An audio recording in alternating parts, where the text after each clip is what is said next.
week ago in the clinic, a healthy-looking woman brought her 3-month-old baby because the child was having diarrhea on and off and was crying a lot. She and her husband lived in one of the suburbs of Nairobi city. I examined the baby, and the baby weighed 2.5 kilograms, that is 5 pounds, and was very emaciated, with skin wrinkled, eyes depressed, and with the fontanelle also depressed. She was obviously suffering from marasmus and dehydration. Dehydration had resulted from the diarrhea disease. I asked her how she was feeding the baby, and the reply was that she bottle-fed. In the pediatric hospitals of Africa, Asia, and Latin America, cases such as this one are on the increase.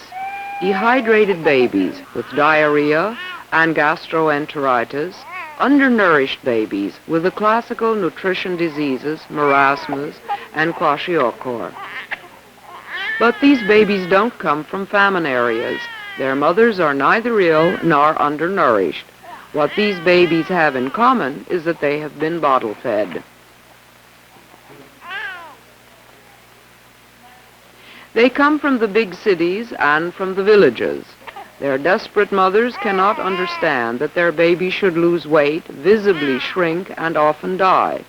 For they believe that they are giving their children the best there is, powdered milk from the bottle.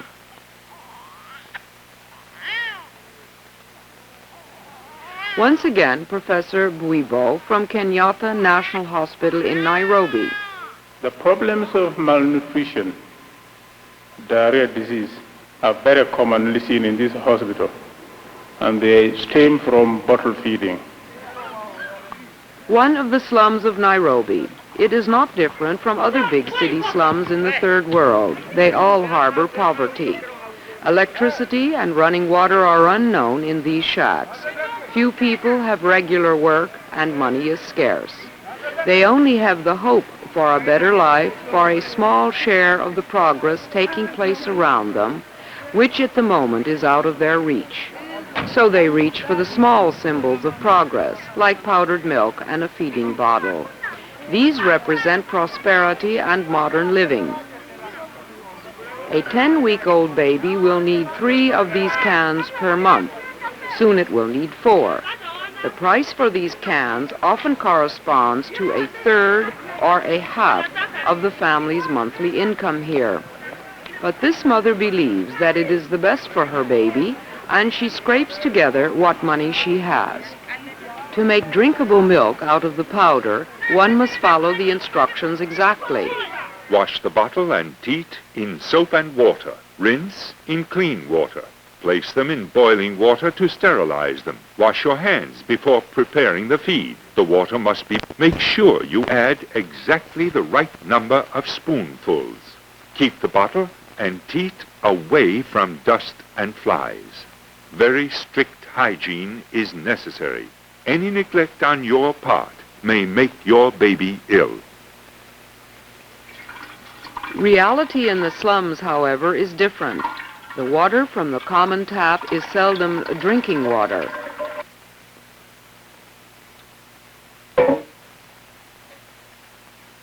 She can only boil it if she has enough fuel, so the bottle is usually rinsed in cold, dirty dishwater. How can she know what sterilizing means and what it does? Perhaps she boiled the bottle once when it was new and thought that she need not do it again. The way the mixture is made up depends less on the instructions on the can than on the parent's income, and that is rarely sufficient for 3 or 4 cans a month, especially when many children have to be fed. So she dilutes the milk. Nobody told her that this is harmful. As long as the liquid is white, it is milk, and all right, so she assumes.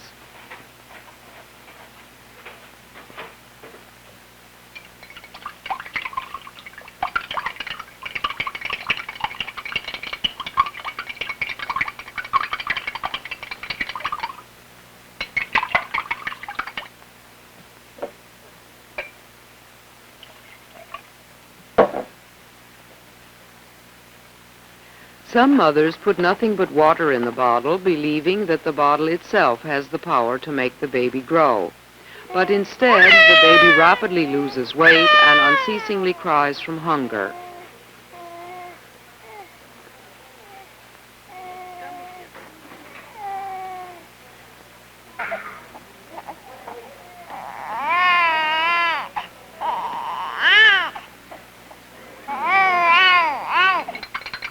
While the mother works, the oldest daughter usually takes care of the baby. She knows even less about the dangers of the bottle. She therefore probably dilutes the milk even more, and thus the child gets only lightly colored water for weeks on end. Water and bottle, moreover, are contaminated, and so the milk, often prepared in the morning to last through the day, becomes a breeding ground for bacteria, which find little resistance in the small, weakened body. Since the minimal calorie requirement is not provided, malnutrition sets in, diarrhea and vomiting occur, infections of the skin, ears, and throat. Without immediate medical attention, the baby soon will die of malnutrition, infections, and dehydration. For the parents, this is all inexplicable because they believe that they have done the best for their baby. In the rural areas, the picture is often similar.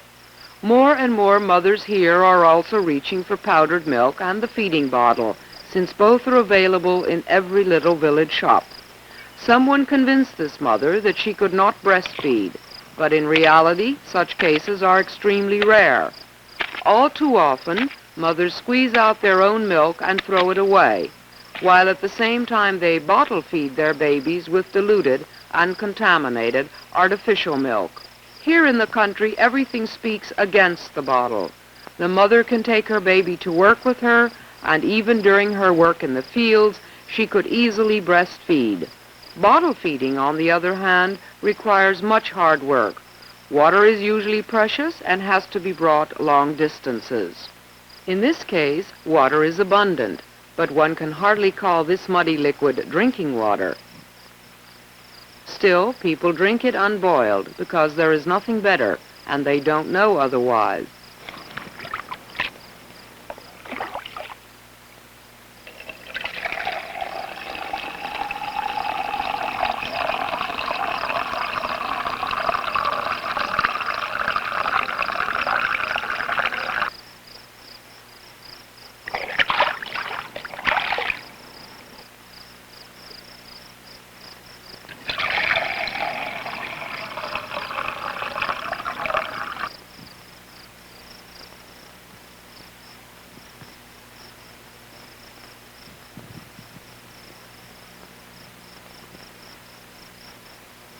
Man can resist much illness in his environment, for he has built up his immunity against it.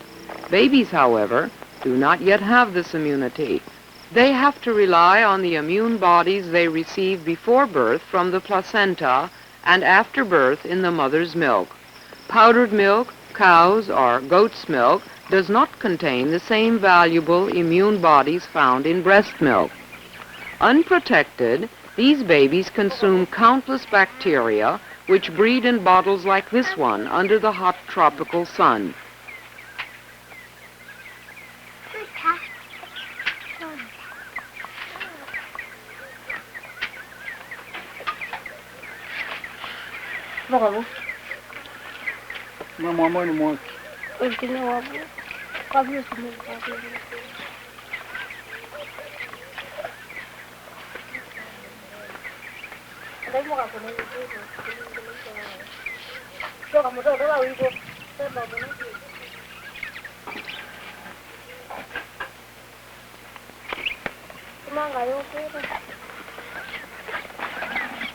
These pictures may suggest a happy family scene, but in truth they reveal a drama, the drama of bottle babies. Babies who start out with this bottle only too often end up under this one. Drip room in Kenyatta National Hospital in Nairobi. Every day some 30 babies are brought in who are so dehydrated from diarrhea that only the drip running into a vein of the body to replace the missing water can save them.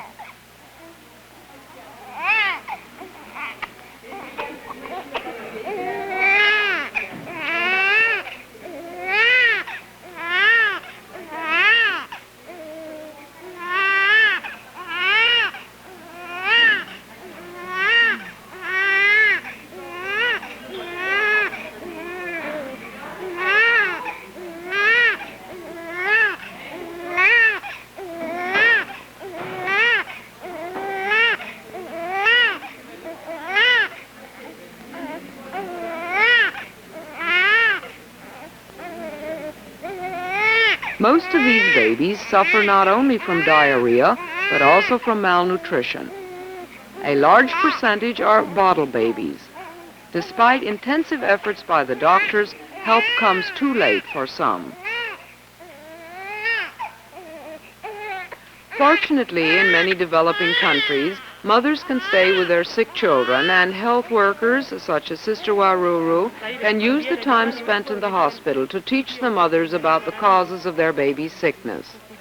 The majority of the mothers who come to us in the observation ward have usually got children who are not just newly born, but maybe about 2 weeks or over.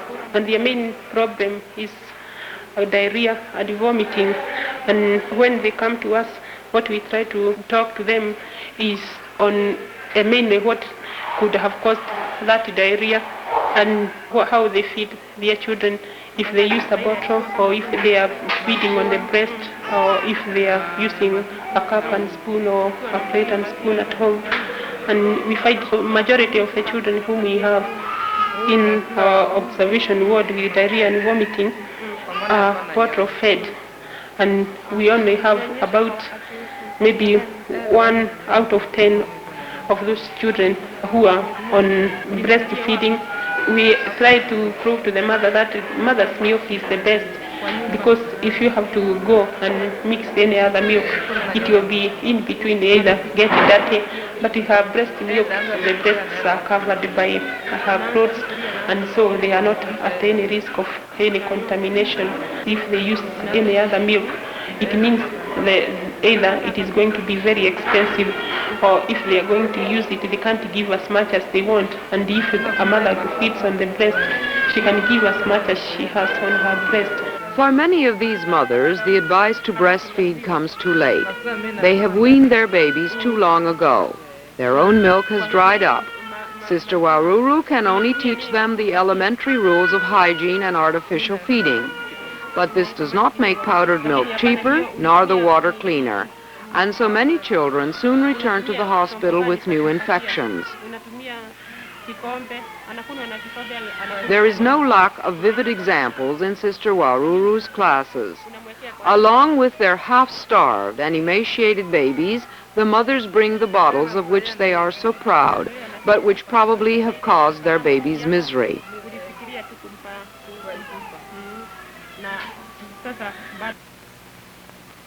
In the maternity ward of the hospital, breastfeeding also is encouraged.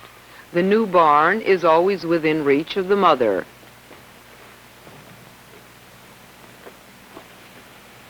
There is no doubt among doctors that mother's milk is superior to any artificial product.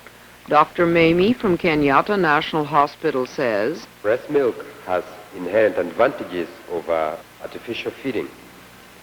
Human milk contains sufficient quantities of all the essential foodstuffs for the first few months of life.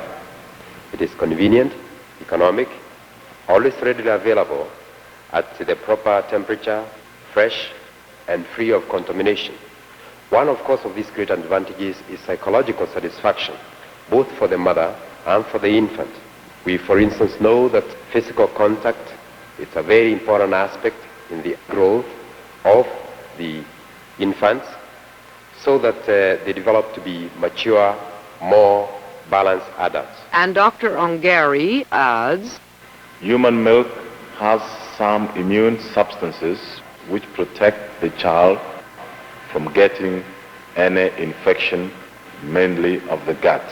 It is this protective effect which is one of the most important characteristics and advantages of mother's milk. because the newborn baby is dependent on it in the first few months of life. Since powdered milk lacks these antibodies, it is no wonder that in developing countries, infant mortality is usually at least twice as high for bottle babies as it is for breastfed babies.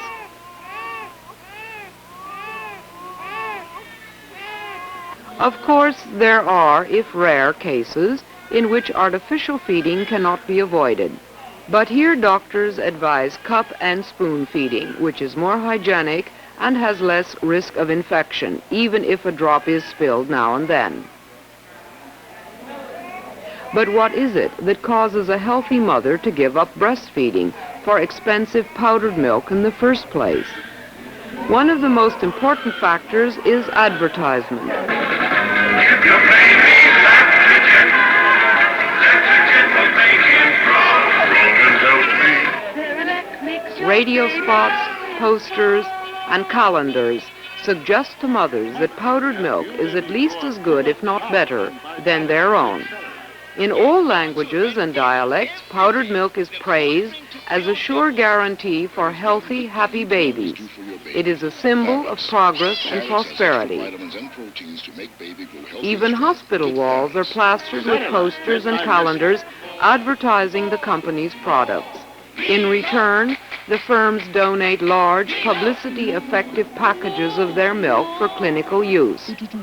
Free kits with sample milk, bottle, and color brochures are given away to mothers outside and even inside maternity wards. In comparison, the resources which doctors and health services have to promote breastfeeding are rather limited. A few black and white posters, but primarily the tireless effort of nurses and doctors at the clinics who explain, advise, and educate. They are often the only lobby the babies have. While they reach only relatively few mothers, and usually only after the babies are in a critical state, advertisements are everywhere, in the city slums and in the countryside. Give your baby lactogen. Lactogen will make him grow and healthy. Lactogen full protein humkuza mtoto wako vyema. Lactogen ina protein nzuri kumsaidia mtoto kwa kukua, kwa nguvu na kwa afya. Give your baby lactogen. Lactogen ni guarantee. Imetengenezwa na Nestle. As soon as a baby is out of danger, it returns home to make room for the next one. Sister Waruru sometimes goes to visit the family to check on the child's further recovery. Only too often she finds that the mother has started using the bottle again, partly because she has to go to work and can't take her baby with her, and partly because she again succumbed to the promises of advertising. For this mother, it was not too late to return to breastfeeding. Her undernourished baby survived the worst in the hospital and is slowly gaining weight. But since the brain undergoes its most rapid growth in the first 6 months of life, malnutrition in this period may easily damage the growing brain and handicap the child for life.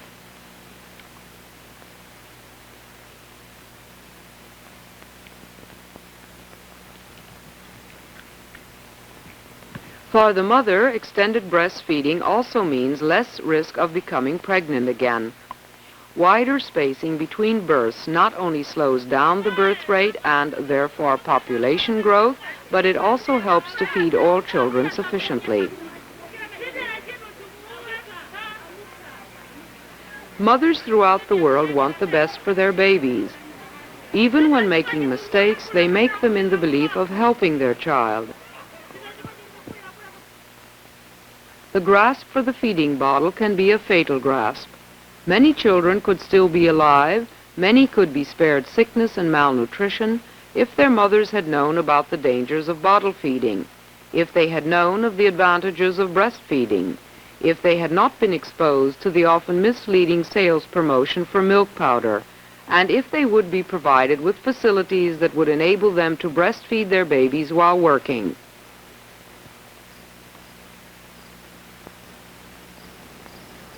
Not only the babies are victims. Their families are financially weakened, and the economies of developing countries are burdened by expensive milk powder imports. No country can really afford to replace a product such as mother's milk, produced in every country at low cost, in sufficient quantities, and of incomparable quality, with an expensive, inferior, and even dangerous artificial product. Self-sufficiency in foodstuffs should begin with mother's milk. In the industrialized countries, too, voices warn of the trend towards bottle feeding. In 1974, the British charity organization War on Want published a report titled The Baby Killer. This report noted that the milk companies' advertising and sales practices at least helped accelerate the trend. The terms pediatricians use to describe the new phenomena, commerciogenic malnutrition, lactogen syndrome, or simply bottle illness, also pointed at the role of the industry. Among the criticized firms, one stood out, Nestle, makers of lactogen, the top-selling milk in the third world. In the Swiss Lake Geneva resort, Vevey, stands the headquarters of this, after Unilever, second largest food corporation in the world. With over 300 factories, Nestle can rightfully claim to be the most multinational corporation of all. The modern extension wing of the headquarters is partially paid from the profits that Nestle makes in the third world baby food business. For other than in the industrialized countries, where declining birth rates led to stagnating sales, the markets in the population-rich developing countries seem unlimited. But the beaming babies on advertisements cannot hide the fact that there are other pictures too. It borders on cynicism to see in medical journals milk powder ads next to those of drug companies advertising their diarrhea medications.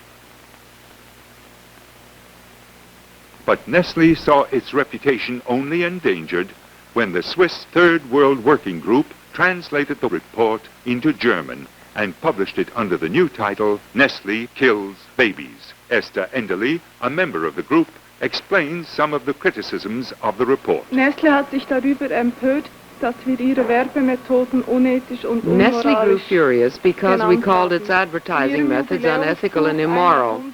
But in its anniversary book, entitled 100 Years of Nestle, the firm involuntarily confirms some of our criticisms. Nestle often claims to sell its products primarily in the big cities of the third world and to direct its products mainly at the upper classes, that is, at people who have the means to use the products properly. An Leute also, welche die Möglichkeit haben, die Produkte richtig anzuwenden. On this picture in the anniversary book, one can, however, see clearly how penetrant Nestle's promotion is, and that, in fact, people in rural areas, too, are supposed to be reached. Here, for example, a salesgirl carries the whole line of production on her head. Or here, a so-called nutrition course is being held, where mothers are told of the quality of Nestle products. A special problem for third world countries are the so-called milk nurses. Nestle and other milk companies hire nurses from the public services by paying them higher wages, for example, and use them for promotion of their products. This is not only disastrous in connection with artificial feeding, but also because the public health services are being deprived of important personnel. Since the nurses wear their nurses' uniforms, people believe in their authority and are not aware that behind them stands only the sales strategy of a corporation. The legal proceedings that Nestle instituted against its Swiss critics, so far at least, had the result of informing the public about the side effects of bottle feeding in the third world. The milk companies had to face the question, was it their hunger for profit that was at least partially responsible for the malnutrition and even the death of many third world babies? Mothers, help your baby grow up full of power and vitality with Cerelac, the bodybuilding food. It contains milk with its protein, cereals, vitamins, and mineral salts. Cerelac makes your baby healthy and strong.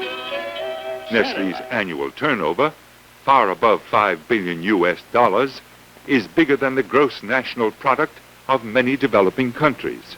The products of the company and its subsidiary firms offer anybody who can pay for it a food paradise. Nescafe stimulates more happiness, more Nescafe, the refreshing coffee that stimulates, gives you energy, and brings happiness any time of the day or night. Stimulating Nescafe. Nestle profits from abundance in rich industrial nations as well as from poverty in many developing countries. These are children's graves near Lusaka in Zambia.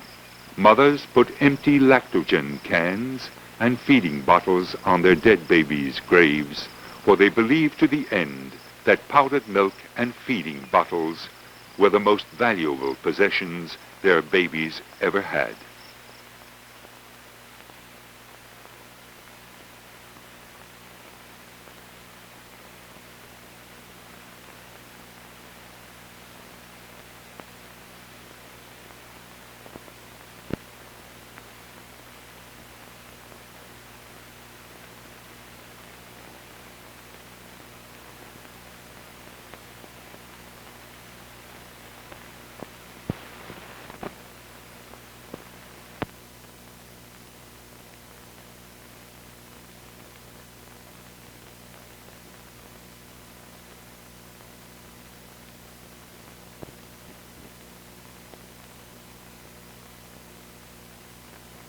The bottle baby scandal doesn't begin and end with Nestle. Other large companies are competing in this lucrative third world market. These products sold in third world markets come from American multinational companies. Church-sponsored shareholder resolutions have asked these companies to disclose fully the details of their sales and promotional practices. Concerned groups, both at home and abroad, are trying to get the milk and formula companies to stop questionable advertising and promotion.